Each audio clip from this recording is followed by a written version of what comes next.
I went out with Johnny B, and we always wanted to get a big black on tape. The whole hunt, from the top all the way to the bottom. So he took me to this spot, it was in 185 feet.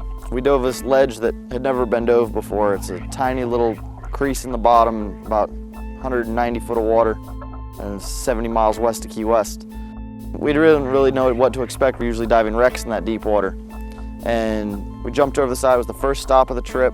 We dropped down, it was gin clear, grouper all over the place. I was a little bit off the ledge as I dropped down. I saw the ball of jacks and everything above it. I kind of drifted off the side and started seeing blacks. There was probably 10 of them down there, and little ones were peeling off to the sides. There was 2 big Jewfish, and the one black came running out of the rock with the Jews and looked up at me.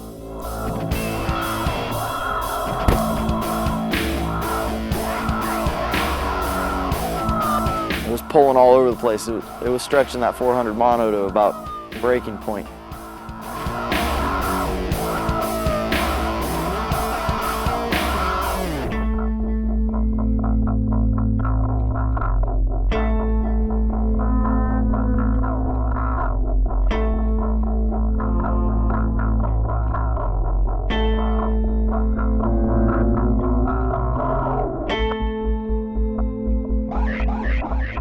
But finally got a hold of him, and it bent my shaft up real bad. Ended up coming up in the boat.